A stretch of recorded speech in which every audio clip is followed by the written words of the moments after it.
The most obsolete idea is go to school, get a job, work hard, save money, get out of debt, and invest for the long term in the stock market. See, why would you save money when they're printing trillions of dollars? The gap between the 1% and 99% is massive. You see, it's not just money. You have to step back and look at the bigger picture. So what do you do? In every one of us is a poor person. There's still a poor person inside me. There's also a middle-class person, and the middle-class persons want security. They want that steady paycheck. And then there's a rich person. And they're all inside of us, except that it's not taught. You're taught to go to school, get a job, and get a paycheck. You're not taught to how to get rich. If you read Rich Dad, Poor Dad, my rich dad refused to pay me. He said the paycheck was one of the most damaging things you could take in your life.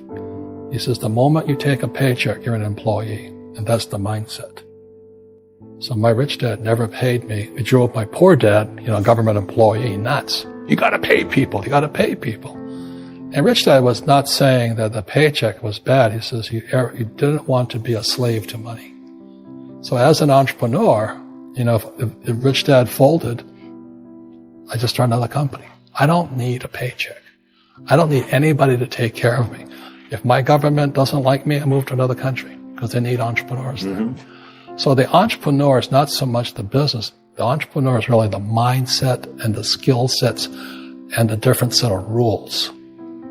You see, I don't operate, small business does not operate in the same rules as big business.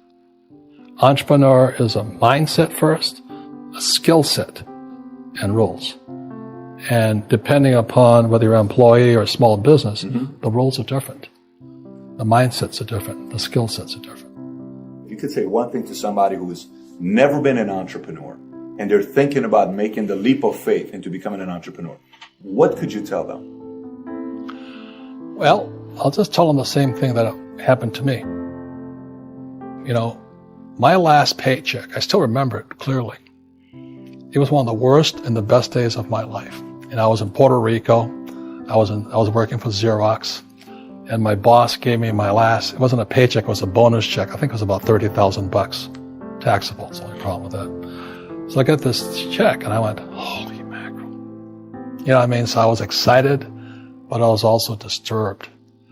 And so this other guy comes up to me, his name was John. And John says to me, he says, you're going to be back. I said, why? He says, because you're going to fail. I looked at him and said, look, few expletive words. Because that's what he did. He left Xerox, failed, and he came back. And I said, look, you failed and you came back, but I'm going to fail and I'm never coming back. And that's the attitude. Do you know what I mean? If you say, well, if I fail, I'll go back to mommy and daddy, then that's what you'll do. So if you fail, that's when I became an entrepreneur because I had no money. I had no money for years. I didn't have a paycheck. But that's what my rich dad encouraged me to do. He says, when you don't have this paycheck, you get hungrier, smarter, and it's a test of your character. Will you become a crook? Will you become dishonest? Will you cheat and steal? Or will you become a better human being? So really, that's the benefit of becoming an entrepreneur, is you really find out who you are when you don't have anything.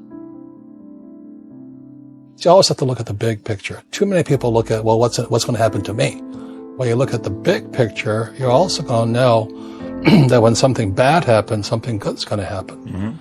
But you got to prepare for whatever is coming. If you think next 20 years will be like the last 20 years, you're going to get creamed. When you and I go to the supermarket and we buy a carton of milk, we always check for the expiration date. But most people do not check for the expiration date on their brains. Instead of get out of debt, I get into debt. I just refinanced $300 million in debt. I went from 5% to 2.5% interest. I made a fortune. Every month, more money comes in because my cost of money has gone down. So while some financial experts are saying get out of debt, I'm saying learn how to use debt. See, when I came back from in Vietnam in January of 73, the first thing my rich dad said to me was go to school to learn how to invest in real estate. It wasn't real estate, it was how to use debt and taxes. Debt and taxes make the rich richer. Debt and taxes make the poor, middle class, poorer. So all the rich guys who are doctors and lawyers or, those guys, they're getting creamed. And they don't know why. Doctors are getting creamed. Oh, yeah, they're making more money, but the take home is less. Sure. My doctor just yelled at me. He was happy. He says, "Oh, guess what? I finally made $1 million." And I said, "Yeah, this was just 3 weeks ago." And so I said, "Yeah, well, how much you pay in tax?" He says, $750,000 in taxes. So his net was about $400,000. That's not bad. But when I make $1 million, I keep $1 million. And the reason is because I don't make it by working for money. See, if you work for money, you're taxed. So that's why lesson number 1 in Rich Dad, Poor Dad is the rich don't work for money. What we do instead is we create businesses as entrepreneurs. We acquire real estate.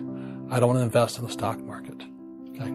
So the reason is because as entrepreneurs, I have more control over my income, how much I make, and how much I pay in taxes. And because I'm an entrepreneur as well as an investor in real estate, I pay 0 tax. So every time I make, let's say, $1 million as an entrepreneur, I immediately invested in real estate. I have a 4-to-1 step up.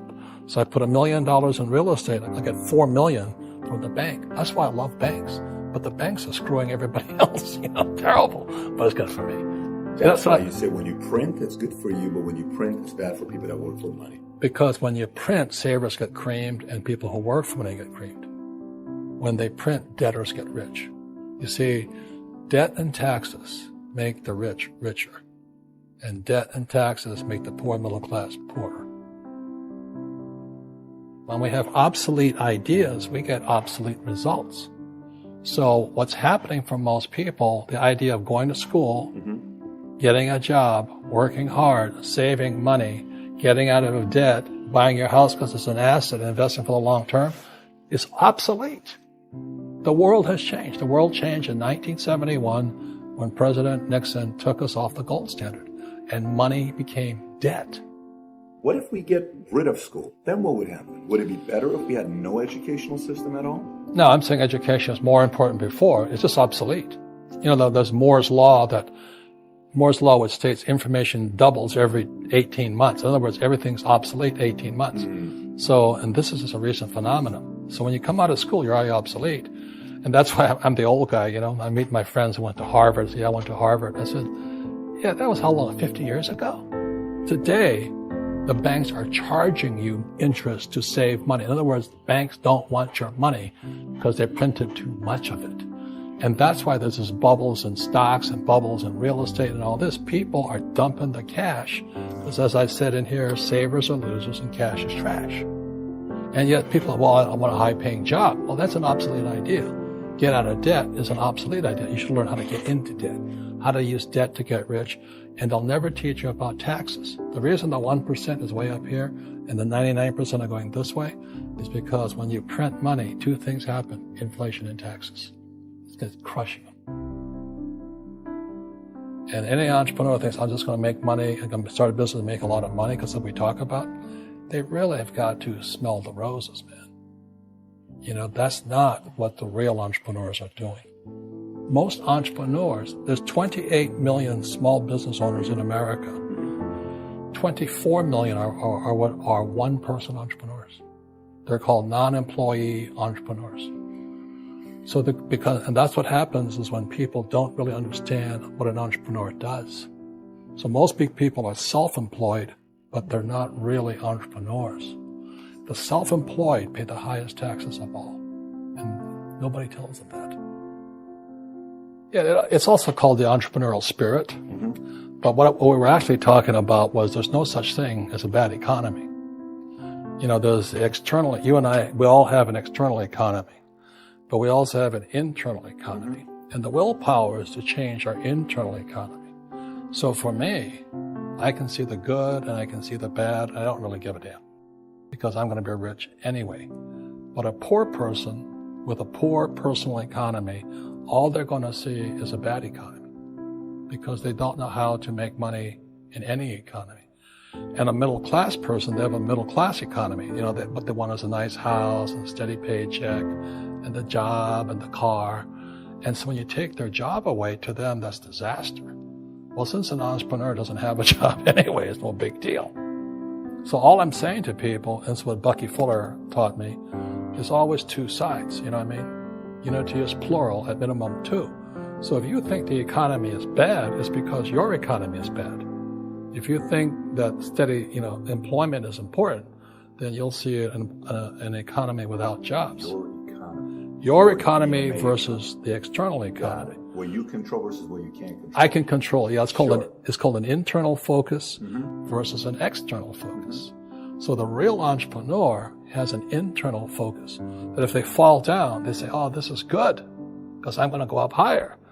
The average person will fall down and say, "Oh, I'm going to take some Prozac." Or somebody has a mistake. Oh, the mistakes don't matter. Well, mistakes matter. It means you didn't know something. But a real entrepreneur, whether they fall down, they always can go up. They can stand back up and go higher. That no matter what happens to them, they get stronger and better and smarter and happier. But a person with a weak internal mindset is that they're so afraid of what happens, it generally happens. Like, people who are afraid of losing their jobs, they generally lose their jobs. You know what I mean? Yeah. So you can control you. Yeah, so the entrepreneur first job is to control inside here, not outside there. The moment you take that paycheck, you're an employee. You've got to be stronger than that. It's about inside control.